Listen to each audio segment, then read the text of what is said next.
The Bible teaches us that there was a time when the presence of God showed up, that the ministers couldn't even minister. The musicians couldn't play. The singers couldn't sing. The elders couldn't lay hands on anyone. Just his spirit just fell on everyone in the house. We can't do that today because we have to do everything in a certain order. It has to run through the certain order of the service. It has to run through the certain protocols instead of just, and don't get me wrong, I do believe let everything be done in order, but we've got to make sure that he has the order that we just flow in his presence, but all just to be in a service. Now I was in the service one not too long ago when God's presence just showed up, and I was on the front row. We was just worshiping. I was supposed to preach. Pastor kept elbowing me like, whenever you're ready. I never felt him touching me. I was just praying. I dropped down on my knees. He just kind of looked around. He kind of leaned down to me and said, whenever you're ready. I was like, I think he's already working. And he looked around and I looked around, and people was just like, just let him do it. Just let him do it. There's that atmosphere. You see, when we get in that atmosphere, one of the first things we want to do is start getting things from God. Okay, I want my healing. I want my blessing. I want my breakthrough. I want my husband saved. I want my son delivered. I want my daughter set free. Instead of stepping back and just saying, okay, God, I want to give it to you. I just want to love on you. I just want to adore you. Right? Yesterday was Valentine's Day, and for those of you who has a Valentine, hopefully you spent some time loving on them and expressing your love for them. And I want to share tonight from 1 Corinthians chapter 13. And we're going to just talk just for a little bit. What is love? Now that's a great question, but I have the answer.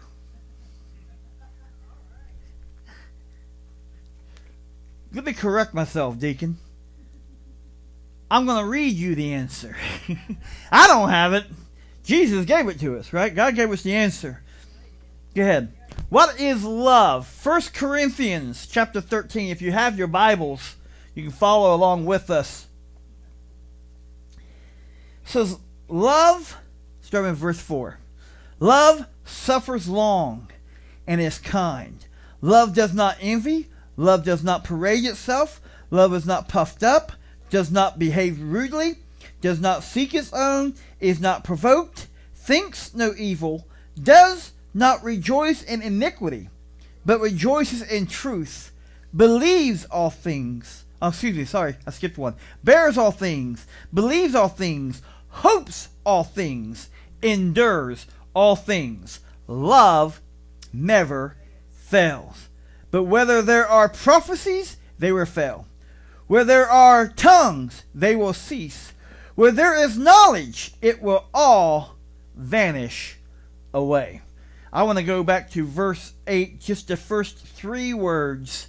Love never fails. If the church could just get a hold of love never fails. I have that whole 4 verses highlighted in my Bible, but love never fails is circled. Love never fails. It starts off verse 4. Love suffers long.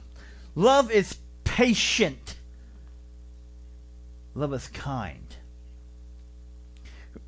It's long suffering. It does not require retaliation. Love is active. Love does good. Love. Verse 4 for me. Love is patient. Is tolerant. How many's ever been in a room full of kids? And they're yelling, and they're screaming, and they're carrying on. And maybe you're at like a birthday party or one of these play lands that has cake and ice cream, and kids are just running around screaming. And after a while, and not to be mean, I love kids, but after a while, they kind of start riding your last nerve, right? But isn't it amazing how more patient you are with your kid than someone else's? I don't mean, we snap at our kid faster than we'll snap at another kid. Because they're ours. We want to correct them right away, right?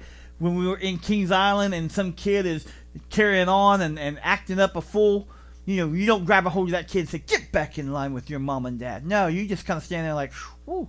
But if your kid's like, you ain't acting like that, get in this line, right? They're your kid. But there's a patience that you have with your kid that you don't have with another. It's God-given. It's because you love them. There's a patience that you have with your significant other, your husband, your wife, your boyfriend, your girlfriend. There's a tolerance, a patience that you have with them that you don't have with somebody else, right? It says love is kind. There's a caringness that you have for that person. And it's not that you wouldn't do something sweet and kind and caring for somebody else, but the motive behind it, the love that's behind it is different. You can feel there's a difference because love is caring. Love does not envy, is not jealous. We're living in a day and time where jealousy is, it is number one. We're just rolling in, people just living and rolling in jealousy. Right? I mean, you sit down with your phone, and I sit down with couples, and I'm watching them, and every time that phone lights up, both eyes, the man and the woman's eyes, looks at his phone. Like, who's texting you right now? Right? Just pure jealousy. Pure jealousy. I saw a video clip the other day, and he was sitting on the couch, and his phone buzzes, and she comes running in. Who is Jenny? Jenny? Who's Jenny? I don't know a Jenny. Your phone says Jenny. Let me see. And it's ringing. She goes, it says Jenny on it. He goes, it's just Tom.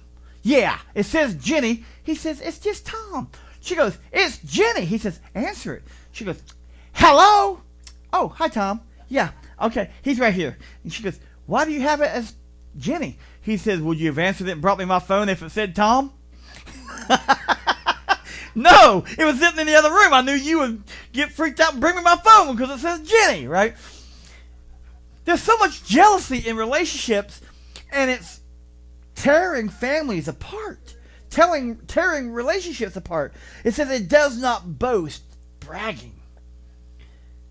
Now, don't get me wrong. I believe God wants us to brag on our significant other to an extent. But what he's saying is don't boast on yourself. Don't build your relationship up. How many know sometimes what you see in public, what you see on Facebook is not what happens when the door is closed. Not everybody, he's smiling, all the pitch, I love you so much, you're my everything. We saw all these lovey-dovey posts all over Facebook yesterday. How many of them were fighting and yelling and throwing dishes at each other Friday night? Like, don't you come in. No. And then Saturday, oh, thank you for my flowers, Not everything that you see in public is reality behind closed doors. You see it. We see all these pictures put on Facebook as profile pictures, and they're all done with the, help me with the word, filters. It's like, quit using filters. I have a friend, hope they're not watching, hope they are watching, but I hope they don't get mad. It's like, listen, you don't look anything like your profile picture. If you come up missing, we will never be able to find you. We don't have a picture of what you really look like. They're always all filtered up. It's just like, wow, who's this? Oh, man, if it wasn't for your name, I wouldn't have known that was you. Right? You got to be careful. It said, it's not proud. We've got to quit being so proud and start being satisfied. God, I'm thankful for what you've given me. I remember, and this has been years and years ago, but I was driving down the road, and I was like, man, God, I wish I had the car like that car right there. Man, there was just a sweet-looking car, and there's just one of those that grabs your attention, and you're like, man, I like that. I like that car. I got looking at that car, and then I found out I knew who that person was driving that car. I was like, wow, where'd they get that car from? Then it wasn't 2 weeks later, I seen them posting, someone give me a ride, pick me up for work. What happened to that car? Found out this car, it was junk. It couldn't get him coming and going. It kept breaking down on him. It might have looked good on the outside, but it was junk on the inside. And I saw this post. It was talking about man, I'm going to say it backwards probably, but this guy is in a really expensive car, and he's like, man, I wish I had a helicopter like that copter. And there's a guy flying a helicopter. Man, I wish I had a helicopter like that. There's a guy next to him, a little broke down, beat up car. He goes, man, I wish I had a car like that car. There's a guy next to him on a motorcycle. Man, I wish I had a car like that car. Next to him was a guy on a bicycle. Man, I wish I had a motorcycle like that. Next to him was a guy on a bicycle, and he was looking at the motorcycle. And the next to him was a guy walking, because, man, I wish I had a bicycle, because I have to walk everywhere. And beside him was a guy in a wheelchair. It's like, man, I wish I could just walk. And beside him was a guy on crutches, and said, man, I wish I had a wheelchair. And everybody's wanted something. They weren't satisfied with what they had. They just wanted something better. Because once the guy got off the bicycle and got on the motorcycle, now he becomes the guy who, now I wish I had that car. Then he gets that car. Now I wish I had that car. And then he gets to put, man, I wish I had that private helicopter. You know, we'll never satisfy. He goes, love is not proud, but it's satisfied. Verse 5, it is not selfish. It does not envy. It does not boast. It does not act rudely. That's not love. It doesn't seek its own way. It's not manipulative. Love is forgiving. It's not easily angered. It keeps no records of wrong. You've got your trash out. Mm-hmm. See your laundry sitting next to the basket, not in the basket. See the dishes aren't done. See the grass didn't get mowed.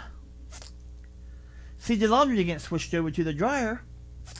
Right? We're not keeping record, and every time someone gets in a fight, you go get your pamphlet out and be like, oh yeah, well looky here. I got 6 pages. No!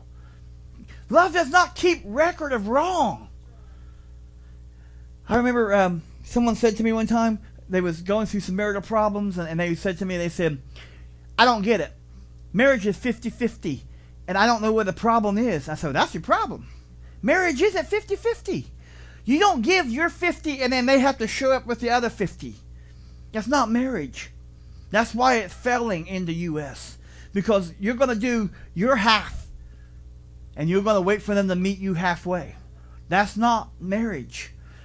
Marriage is 100%, whether they're doing their 50 or their 100 or not. You have to just keep going at it. You got to keep working it. There will be times when you won't have the energy or the strength to do it, but they're doing it because that's the 100. They're pushing you. And there's times that they don't have it and you are pushing them. That's marriage. You're not meeting halfway. You're going in the same direction together.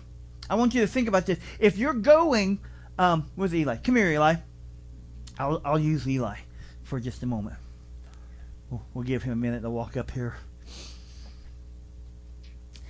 If Eli is going his 50 towards me, and I'm going 50 towards him, look what happens. You didn't come your 50. You got to come your 50 towards me. What happens? Eventually, we run into each other. What happens? I can't go any further. He can't go any further. We're stopped. But if we're going 100 together, there is nothing that stops us. We just keep right on going because we're giving 100 each. And there are days when I'm not doing well, he's keeping me going. And days when he's not going, I'm keeping him going. And that's the 100, is keeping each other going. Thanks, Bob. Moving together. You got to understand it doesn't boast. We're not keeping wrongdoings. We're not self-seeking. We're not keeping grudges. We're not mad all the time. We're not manipulating them. If I do this, will you do that? Right? That's not love. That's a business agreement. Right? I'll let you buy a set of new golf clubs if you let me get this. I'll let you do this if you let me buy that. I'll let you do this if I can just get a nap. You can go hang out with your buddies if I can sleep this afternoon. Right? If you mow the grass, I'll cook out this afternoon. We'll have an outdoor. No, you're manipulating and making deals. Okay? Quit making deals and just, hey, I'm going to mow the grass whether we do a cookout or not. Why? Because it needs mowed. Hey, I'm going to make dinner for us because we've got to eat. But I love you. I want you to be satisfied. I'm not just going to make something that you don't like or you'll just tolerate. I care about you. I love you, right? So it's not manipulative. Verse 6, it does not rejoice in iniquity. We understand that iniquity is mental sin. It's the thought process of sin, right? He says it does not rejoice in the iniquity of sin, but it rejoices in truth. Celebrates the truth. We don't get excited when they fail. We don't get excited when they do wrong. I knew they was lying. I knew they couldn't. They said I can fix that all by myself. They know us men don't know how to fix everything. Even when we say, I can fix that. We don't need you to remind us every 6 years to fix that counter. We will get to it when we get to it. Can I get some amen from the men? Eli, get the car started. But what we have to realize is we have to understand we can't be expecting, and I knew you weren't going to make that. You said you could make it like my mama made it. It don't taste anything like my mama's cooking. You know? You don't taste like that. It don't taste anything. You don't cook like my mom. You don't clean. You don't fix things like my dad. How many I have seen so many videos, and I know these videos, they set these videos up, I get it. My kids actually send me a ton of videos all the time. You watch one video, and as you're watching it, it dings, and you look, and you got 2 more videos from one of your kids. I'm still watching the first one, hang on a minute. But one of the videos was the girl, she was wanting to get something fixed in the house. And so I guess she mentioned it to her husband and said, can you fix the cabinet? He said, I'll fix it, Well, I guess it hadn't got fixed yet. So she comes in one day and she says, oh, by the way, Dad's on his way over. He's going to fix the cabinet. Why'd you call your dad? You're busy. She's manipulating. You're busy. But my dad can fix anything. He'll fix that cabinet. He goes straight to the closet, brings out, I can fix the cabinet. And she's smiling the whole time. She didn't call her dad. She knew that would get him moving, right? And she was celebrating the fact that she knew how to get him to do something. That's not love. Hey, we really need this cabinet door fixed. It keeps falling and hitting me in the head.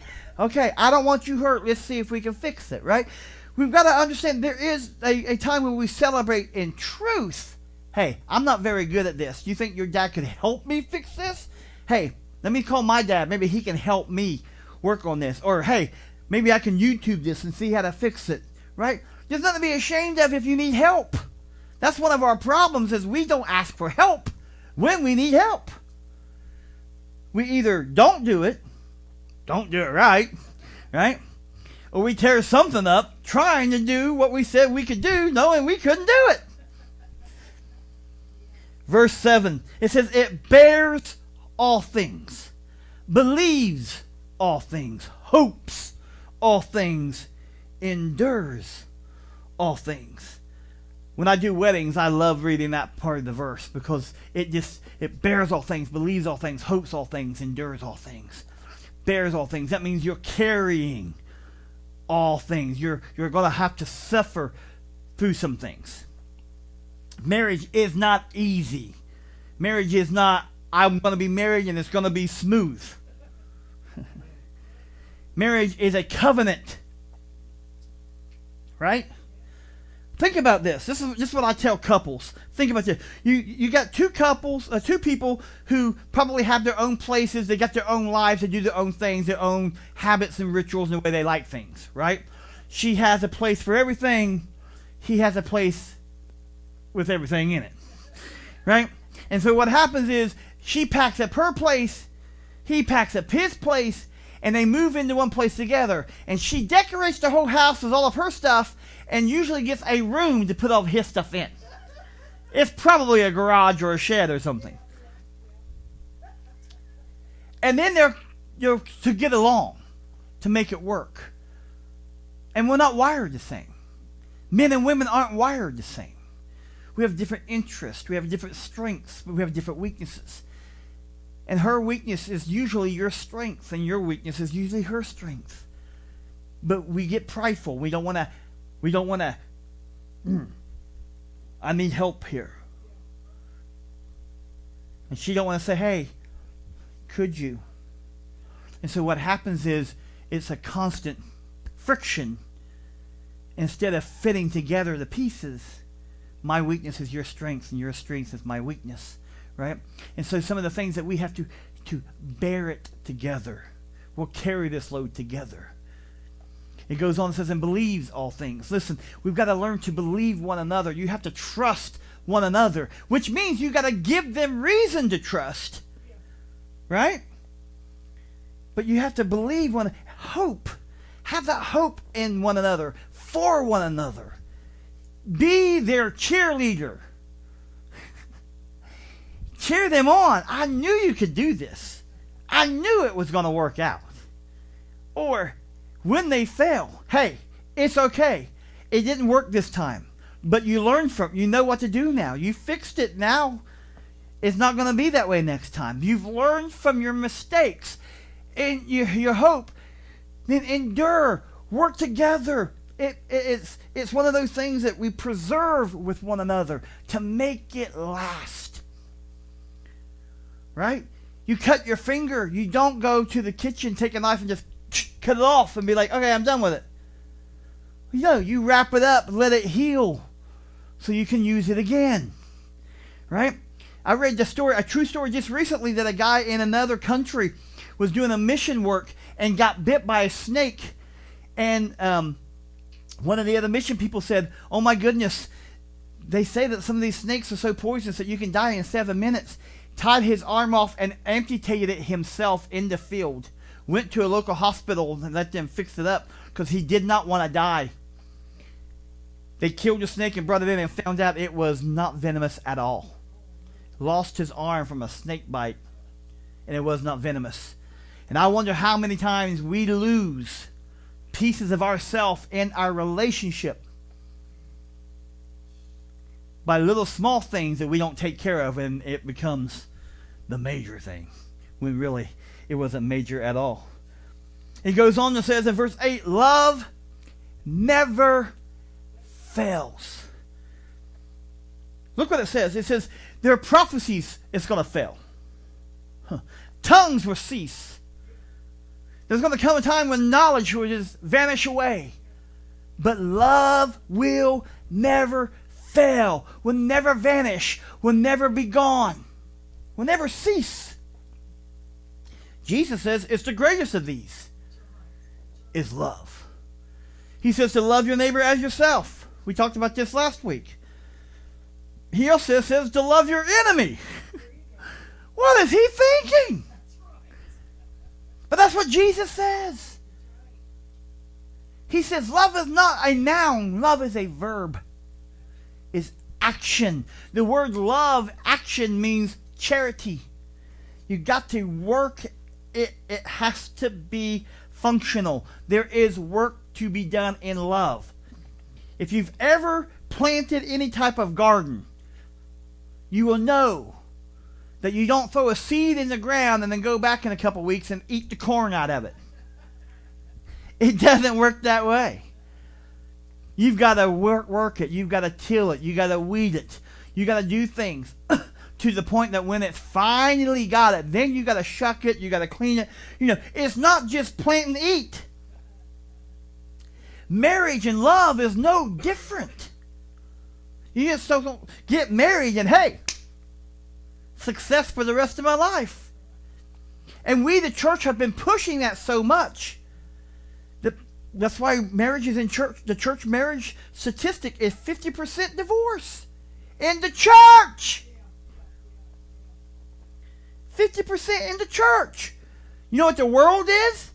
Also 50%. We're no different than the world. Because we're not teaching it any different. Just go get married. If it don't work, start over, reset, do it again. Okay? Well, what if I'm divorced? I'm not preaching against your divorce. I'm just saying there is a process of making it work. Okay? We have to be careful. So let me talk to the single people for just a moment. I want to give you 4 things for the single people. Okay? You want to understand these. Number 1.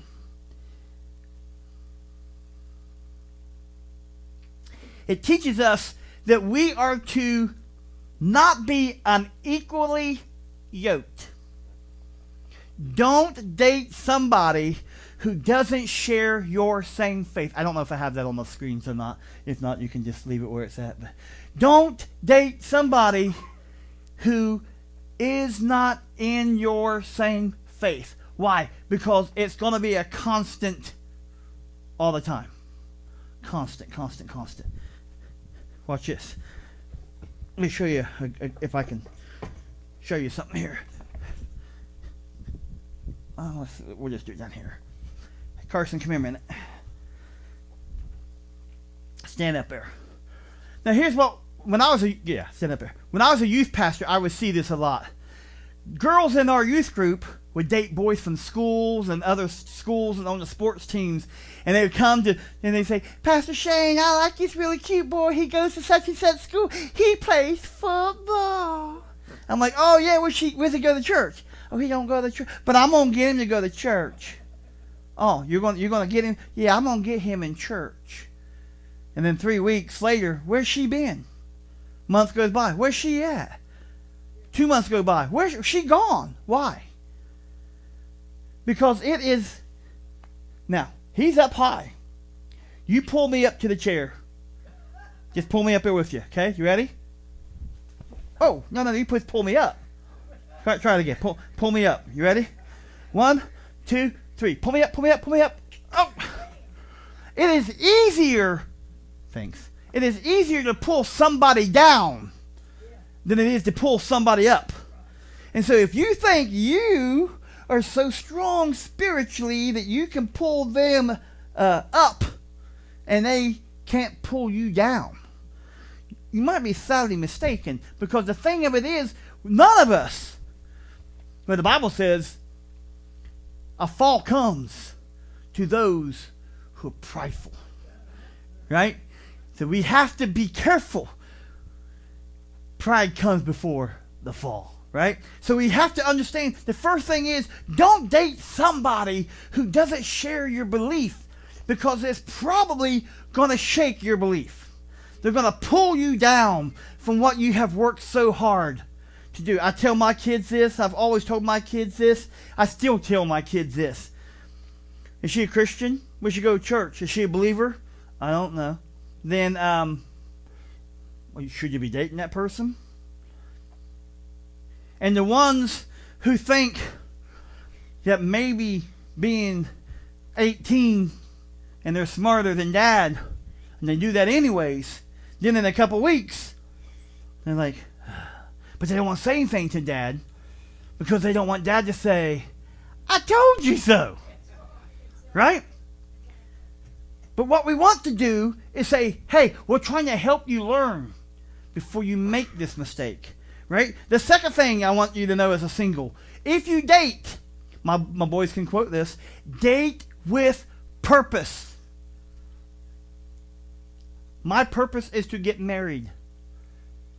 If you don't want to get married, we shouldn't date.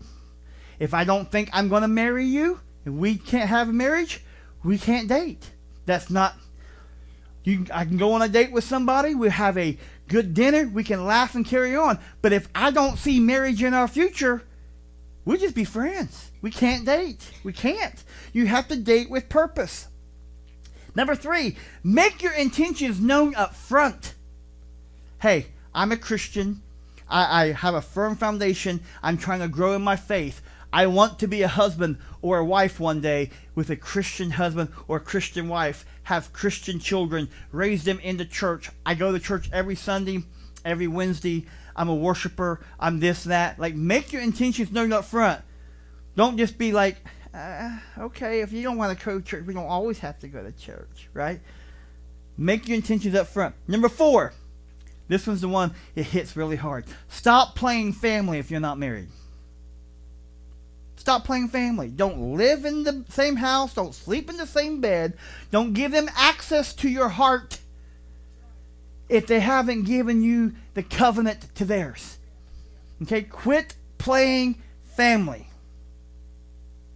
You want to be a family? Make that covenant between you and God. Not between you and you for now. It has to be us forever, right? See, we got to get to that place of understanding that. So those 4 rules are good for the singles. Our youth leader needs to write those down and be reminding our young people of that for future endeavors. Like, we need to be able to remind ourselves, our children, our grandchildren, hey, you're dating someone, huh? Yeah. What do you think of them? They're all right. Are you dating with purpose? Well, it's just kind of cool to hang out with them right now. Cut it off. You don't see the future with them? You can be friends. I'm not saying be rude. I'm not saying be a jerk. I'm not saying ghost them. Be honest up front. Hey, we had a great time. I really liked it. But I just don't see us being together, right, as in the future. Date with purpose. Now, for married people, now listen, even single people need to write these down, because there may come a time when you are in the married relationship. But we're going to use an acronym of the word love. Ready?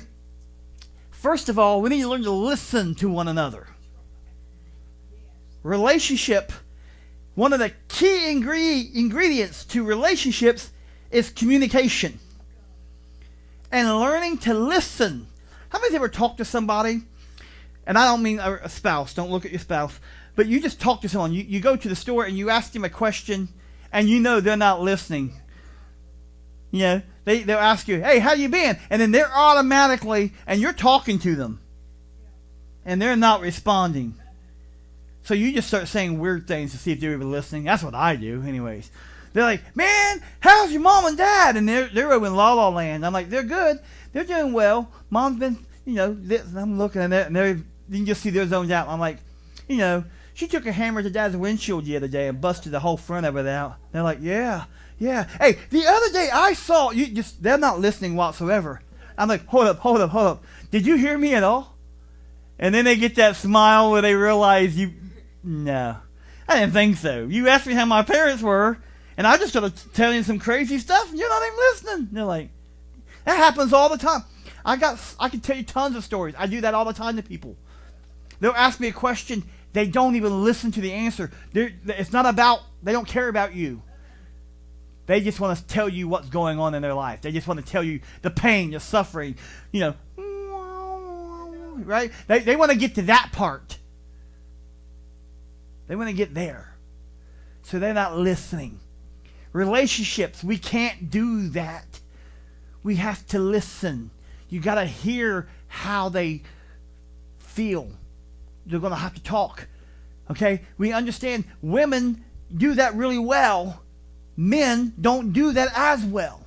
So sometimes women do so much talking, we're like, wait a minute, what? I can't comprehend it all. What are you saying? But then the men don't say enough. And so the women's like, you never tell me. And the man's like, well, it's because you speak more than enough for the both of us. And then she's like, but I don't know how you feel about it. And he's like, I don't even know how I feel about it. I don't care. What do you want to do? We've got to learn to listen to one another. And sometimes it's not vocal. Sometimes we speak without speaking. Right? So when you know your spouse, because here's the thing, sometimes they say things they don't mean. Okay? I'm going to wrap mom and dad up for just a moment. They've been sitting there thinking, I hope they don't bring anything up from us. Dad will say, what do you want to eat? Mom will say, I don't care. Dad will say, okay, let's go to here. And she's like, ugh. What? I don't want that. But you just said, I don't care. Well, anything but that. He goes, okay, how about this? And she goes, ugh. But she don't want to say something because she's already said, I don't care. Again, right? So you kind of learn your spouse's words because sometimes they'll say, whatever. I used to, in a relationship I was in, I would be with this lady, and I would say something, and she would be mad, and I could just tell. And her response is, whatever. She didn't mean whatever. Hey, I'm thinking about going golfing. Is that okay with you? And she's not wanting me to go golfing. She would just be like, whatever. Okay? If I'm just listening to what she's saying, I'm going golfing because it's just whatever. It don't matter. But the tone behind it said, I do not want you to go golfing. As a matter of fact, if you go golfing, I'm going to be very mad about it. But she doesn't say that. She just says, whatever. So I've learned to listen when she says, whatever. Yeah, I ain't going golfing then, I guess. What do you want to do? I don't care. Yeah, of course you don't care. You want to go golfing with me? No. Right? We got to understand. Sometimes listening doesn't require listening to the words. Sometimes they're listening to what they're saying, how they're saying it. Listening to one another. Okay? Number 2. Go ahead. Overcoming obstacles with one another. Not saying, okay, I'll handle it. It's easy for one spouse to let the other one handle it. But when it's not handled the way they want it done, it can cause conflict. Well, did you use the money that we were saving up for this to pay that? Yeah. Why? We were saving. I know, but I'm handling it. That's not how I would have done it. You didn't do it. I handled it. But when you do it together, hey, how should we do this? We've got this much money we've put back. Yeah, but we're saving it. I know, but if we can pay this off now, we can keep saving. It might take 3 more months of saving, but that's out of the way. Now, you're right about that. See, it's communicating, listening to one another, doing it together. We talked about it earlier. We're not doing this. We're doing this. And when you're overcoming the obstacles together, it's not, I kept this marriage together. I got us out of bankruptcy. I did this. I did that. It's we. Because it's teamwork, right? We watched a really cool movie the other day. The boys wanted to go watch a movie. What was it called? Goat. I had no desire to see Goat. To be honest with you, didn't know anything about Goat. I came home. I sat down. The boy says, we want to go see Goat. What is Goat? It's a cartoon. Ugh, I don't want to see Goat. They're like, oh, it's really cool. It's about this and that. And they're talking about it. No, whatever. We got up. We went and watched Goat. Goat was really good. I would go watch Goat again. It was a really good, clean movie. Okay, my boys just went because they want to go see Goat again. I don't want to ruin the movie, but there's a animal. They're all animals, and they play a basketball game called War Ball. Roar, not war. Roar. R-O-A-R. Roar. And she likes to take the credit for all the victories. It's not our team. It's my team. I'm leading this team. I'm leading this team with scores. I'm leading this team with victories. I'm leading this team in steals. I'm leading this team in everything. But and with all that happening, she was also leading the team in fouls. She's also leading the team in foul outs. Right? She's also leading the team in bad press. She's also leading the team because she's in the most pain. Because she got hurt the most. But if they was doing it together, they had victories. They had steals. They had scores. They had championships. They had all, everything that goes with doing it as a team. So learning to overcome obstacles with one another. Not saying, I'll handle this. Don't worry about it. Don't stress about it. I got this. Let's do it together. Hey, how do you feel about taking a little bit of what we've been saving back, paying this car off? We still got this long on the loan. We've got this coming up. That's a good point. It's talking it out, listening to overcoming it together. Number 3, valuing one another. I think this is absent in a lot of relationships. The one who makes the most money is the most valued. Really? Value one another. If you have a husband who works a full-time job and the wife stays home and takes care of the family, right? She's just as valued as you are. Because imagine coming home and the stuff wasn't done. Dinner wasn't cooked. Laundry wasn't clean. The house wasn't prepared. That the children weren't taken care of. And you come home from working an 8-hour, 12-hour shift, and you still got to cook and clean, and the kids are screaming, and you got homework to do, and laundry to do, and you got all this to do, and she's just sitting there like, I didn't feel like doing it. Oh, I don't need you. I can do this all by myself. When we start valuing one another, right? If you open up your wallet and somebody says, hey, you got a couple bucks I could borrow? And you don't know them, and you really don't want to give anything, but you got a little tug at the heart to bless them with something. So you open up your wallet and you have a $5 bill and a $100 bill. Which one do you value? You don't just say, well, here, it's just $100, don't worry about it. You pull out the 5 because you realize, man, I wish I had a 1. But I don't have a 1, so here's a 5. Right? Or we lie to them and say, I don't have anything. Now, nowadays, most of us don't carry cash. So we can all say, I don't have any cash for me at all. But you don't value them because they're a lesser. $5 is not the same as a $100 bill. And we've got to learn to value our spouse, value the other, value one another. To me, I'm just a $5 bill. You're the 100. You're what keeps us together. You're the glue. And they're saying, no. I'm the 5. Maybe I'm a 7. I don't know. But you're the 100, right? You're the 100. No. I'm not the 100. And that is where we work together. I'm valuing you. You're valuing me. I'm not listening to someone else bragging me up. I don't care if you think my eyes look like the morning sun. Right? I don't care that you think I'm the most beautiful woman you've ever seen. No, that stuff don't matter when your spouse is the one valuing you. So we have to learn to value one another. And then E, edify one another. Encourage one another. I said this earlier. Be their cheerleader. Hey, you got this. Right? That was the best I've ever seen you do. That's the best I've ever eaten of that. You did that so well. You do that so, man, I'm proud of you. I'm going to take a picture and show everybody what you have done. Right? If they do any type of sports or any type of physical labor, if they do anything that creative, just endorse them. Let them know, hey, if it was this or that, I'm choosing this.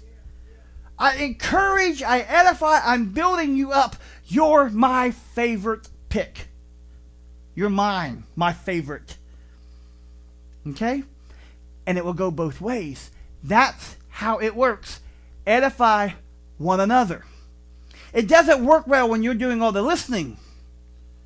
It doesn't work well when you're doing all the overcoming. It doesn't work well. You're doing all the valuing and you're doing all the edifying. And the other one's just receiving. Right? And it doesn't work on the other shoe, on the other foot either. With them doing all and you're receiving it all. Just listen to what I've got to say. You handle it for me. I don't really want to stress about it. Hey, I realize I bring a lot to the table. I realize that. Hey, I know I'm good at this. I'm strong at this. There's a whole lot there's not much I'm not good at. So, I mean, and that type of relationship does not build the relationship. Because I promise you, there are things you are not good at. I'm tangled up. What did I just do? There are things that you're not good at. That if it's God-ordained situation, they're great at it. And there are some things that you might be really good at, they're even better than you at. You don't know. I'm not saying that your weakness is their strength always. Sometimes your strength is their strength too. They might even be better at it than you are. You might be better than they are at it. Who knows? But it's not a competition. When you're on the same team, you're not trying to outdo one another. Your goal is to carry one another to the finish line. If you have children, and here's a big thing I have been seeing lately. So let me say this. If you're married and have children, your priority is not your children.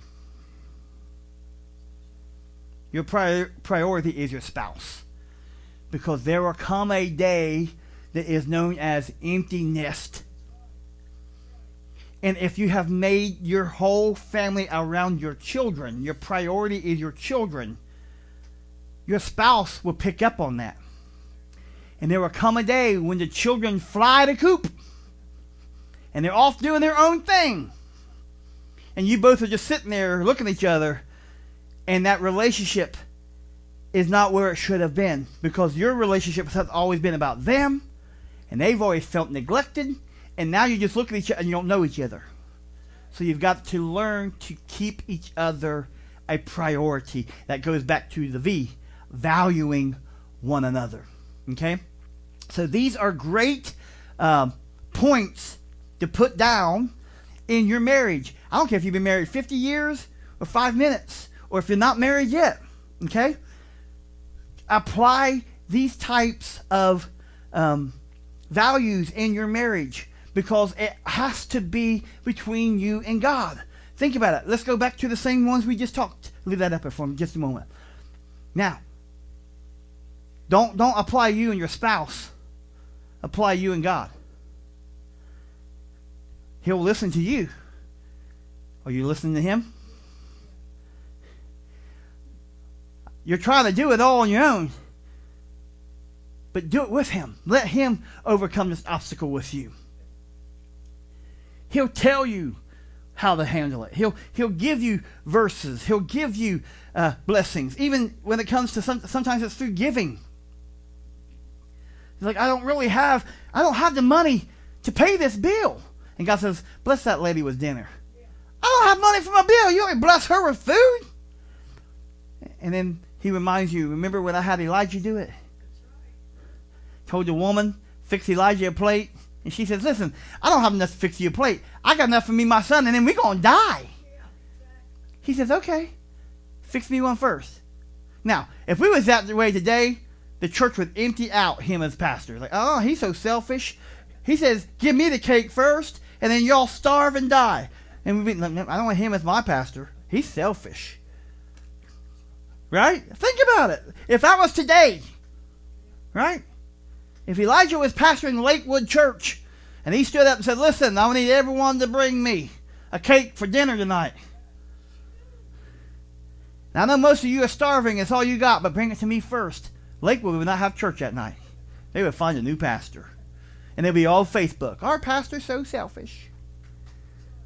But if we get to the place that we're obedient and we overcome obstacles. If we value God. Imagine if we value God and his opinion as much as we do our own. How many times have you thought of how God should fix the problem? I look at my situation and like, God, if you would just... And then I have to... You ever try to suck the words back in your mouth? Like, if you just listen to me for just a moment. And you're like... Sorry. I know. I'm an idiot. You know. Why... Don't, and God's like, I know you are. It's okay. I still listen to you. I mean, God's honest, right? The truth is in him. He's not a man that he should lie. But sometimes we tell God how he should fix the problem, and he's like, I already got the problem fixed. You're just not listening. So we got to value one another. And then encourage one another. How many times have you been down and God has lifted your spirit? God has encouraged you. When was the last time you praised him? When was the last time you thought God's in heaven looking down like, man, Ain't heard from Diane in a while. I've been mighty good to Diane, and she ain't, I tell you. You know, when was the last time you just, God, I can't say that we can just say, God, you ain't, you know, out of, for you ever do something for somebody just for no reason at all? Just a just because gift, right? You just want to send them a card just because. Send them a little note. Just say, hey, deacon, just think about you. Just because. We can't do that with God. There is no just because with God. It's not like, you know, deacon hasn't done anything for me this month, and I'll send him. I'll send him a, you know, I can't even think of a bagel from Tim Hortons and be like, hey, just thinking of you, man, just letting you know, I love you. Deacon's like, man, I love you too. I really love you right now, you know. There is no just because with God.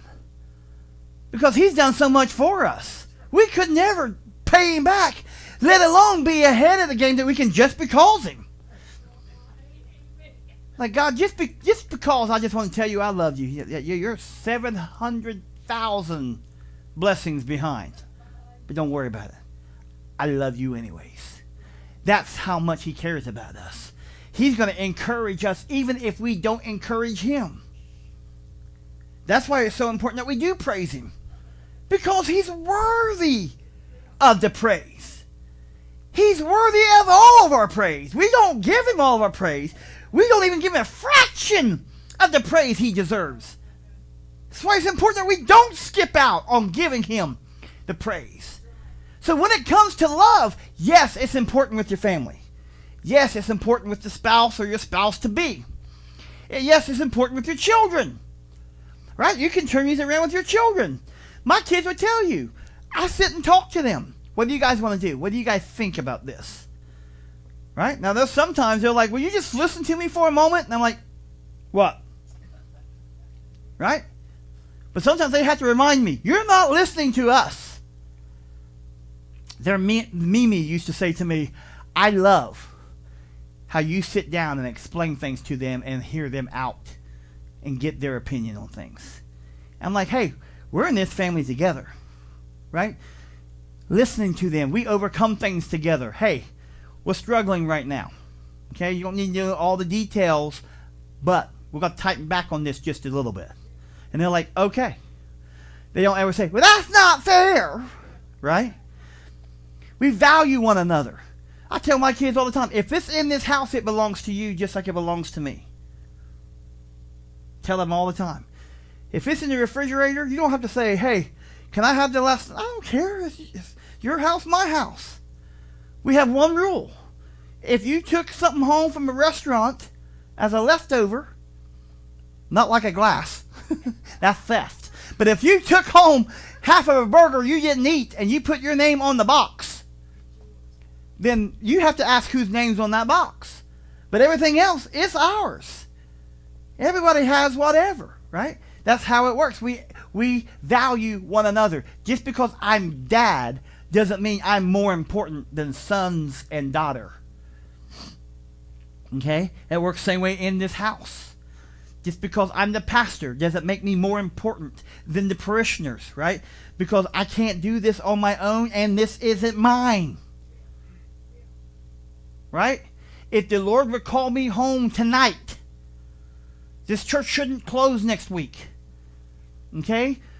God will have prepared somebody else to step up. The thing of it is, it's not mine. This is not called the Shane Bowling House of Ministry. It was already taken. No, I'm kidding. It's called Journey Church for a reason. I'm just playing, Sister Diane. It's the journey that we are on together. That's why we call it Journey Church. We're on a journey together. And so we have to listen to one another. We do this. We have our meetings. Hey, what do you guys think about this? Actually, before church tonight, I sat down and asked you guys, what do you guys think about this? We're talking about the Easter thing coming up. How do you guys feel about this? We got the egg hunt coming up. We're talking about how do you guys want to handle this? It's listening to one another. It's valuing one another. It's encouraging one another. Checking on one another. When the ice storm was hitting, I was making sure everybody's got heat. Everybody's got water. Everybody's alive. Everybody's good. Right? Like, what can we do if we need this? You reach out. It's encouraging one another. That is love. We love you. I say it to you all the time. I hope you know this. I love you. You probably hear me say this almost every Sunday evening when we dismiss. I hope you know this. I love you. I don't just say that. Right? You hear me use this example all the time. If I see you on the side of the road and you're broke down, and I see you and I turn my head and go the other way, but an hour before I saw you at the store at church and said, hey, I love you, what does those words mean to you now?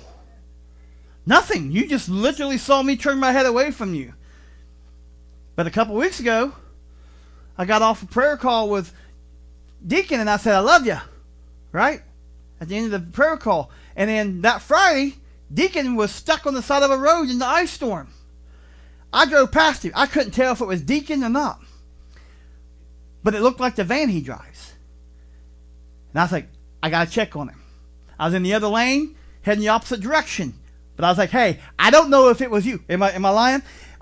I don't know if it was you or not, but I'm just checking on you. If that's you and you need me, I'll swing back around. You all right? He goes, I'm good. They got a tow truck on the way.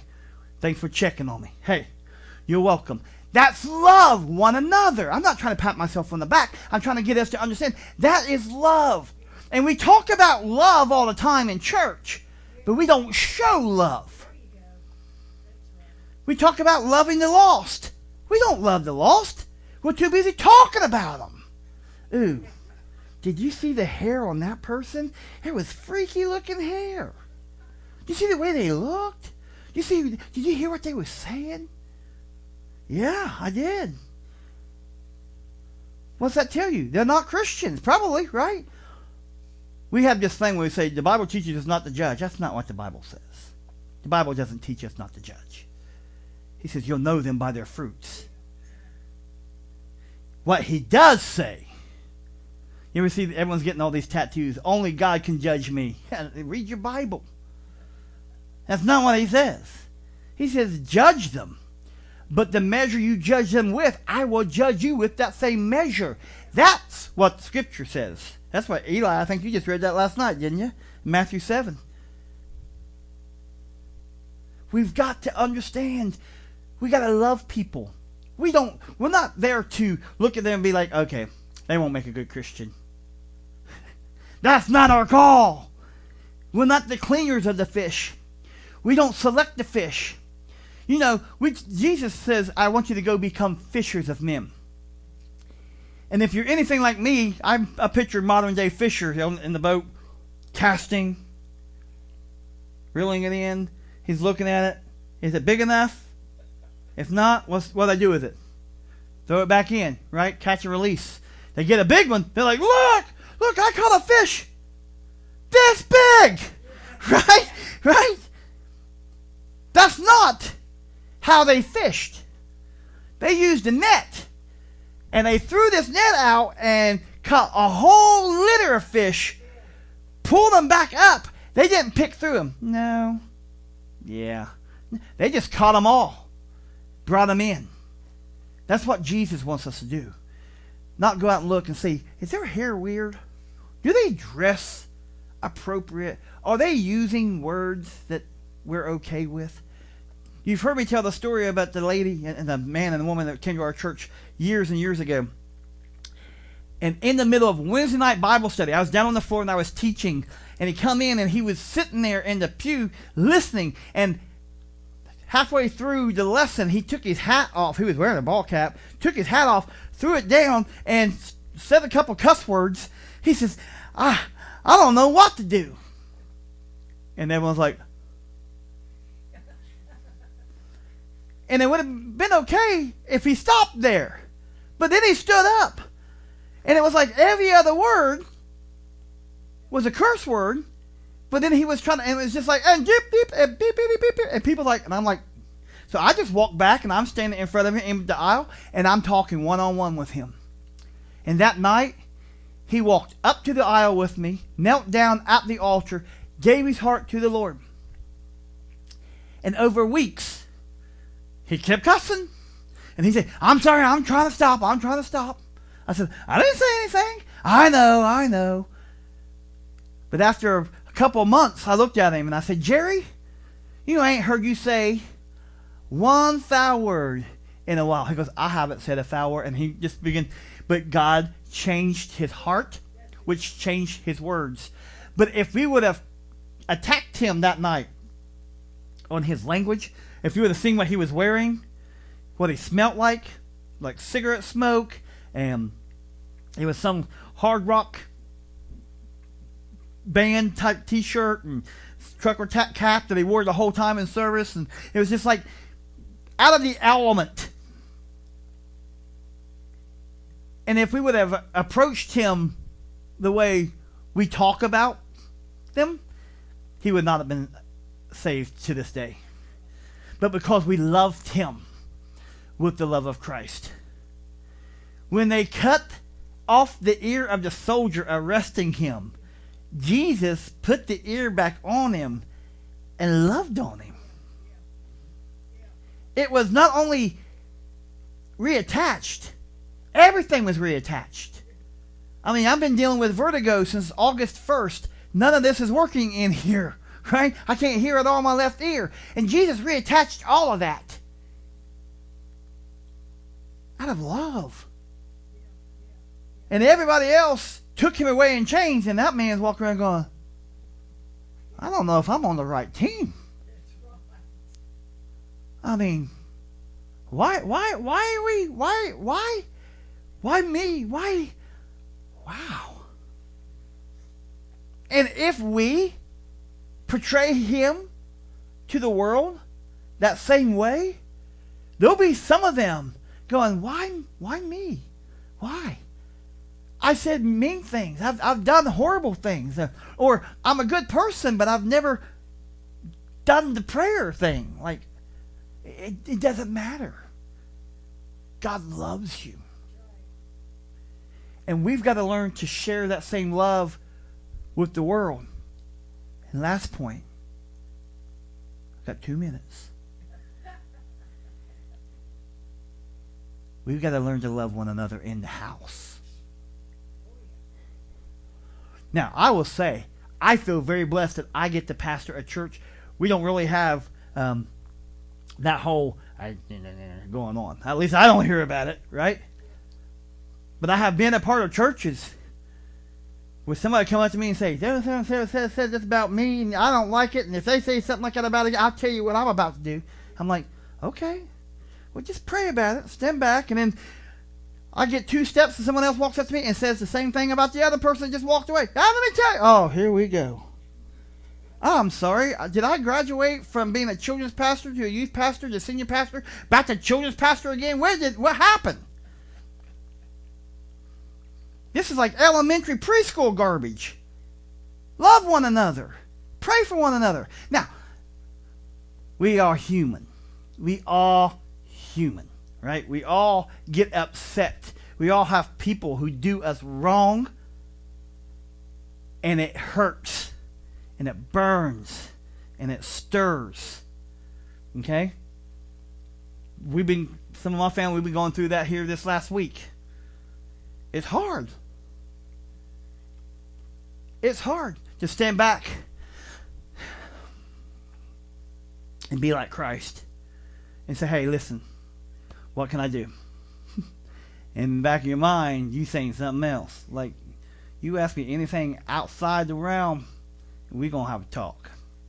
Right? That little bit of the flesh wants to rise up. We say I'm half holy and half hood. Right? I'll pray for you. But I'll knock your teeth out too if you say the wrong thing to me, right? That's just kind of how we are in the church. And we ain't saying about the work. We say that to one another. We're supposed to be worshiping with one another. We're supposed to be praying for one another. Hey, when you're going through the roughest time of your life, I should be covering you in prayer, not bad-mouthing you. I knew they wouldn't make it. They've been gone 3 weeks. I knew they weren't going to make it. Instead of God, I don't know what they're fighting right now that's keeping them from being in your house and your presence. But I bind it. I pray strength on them. I pray power. We need to start loving one another that way. That is love. And I'm out of time. So let's love one another. Let's love the world. Love your spouse. Okay? Love your soon-to-be spouse. Love your children. Oh, what's this one say? Love your pastor. Oh, no, thank you, Jesus. Love your pastor. Pray for your pastor. And know that we love you and we're praying for you. Okay? So I'm closing it like this. Love sometimes fails. No, that's not what it says. Love never fails. So if I told you that I had the cheat code and it would never fail, wouldn't you want that code? Wouldn't you want the very thing that you knew would never fail? Carson bought a video game. What's it called? The basketball game? 2K? 2K. Basketball game. My favorite player, Stephen Curry, has a glitch in it. He can't miss a shot. It is like, and the video game company has said we don't know how to fix it. It's a glitch. So when we get into the game, everyone's fighting over who's going to be Stephen Curry because we all want to be Stephen Curry, right? Because you can't lose with Stephen Curry. Well, let me tell you something. I have lost with Stephen Curry, okay? They still have beaten me, even though I had the glitch, Stephen Curry. But let me tell you this much. I have the code. And I'm going to give it to you. If you want to write it down, you can write it down. Actually, if you have a Bible, it's already in there. It's in John chapter 3, verse 16.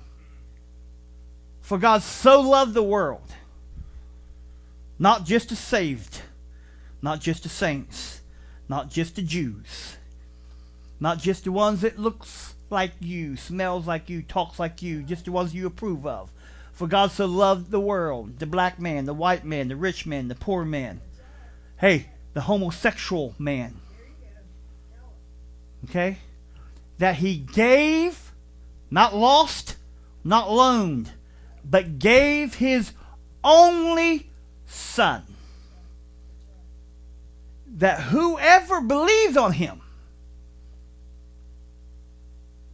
will not perish in eternal flames, but will have everlasting life with him. So the cheat code is love never fails. 1 Corinthians 13, the first 3 words in verse 8. Love never fails.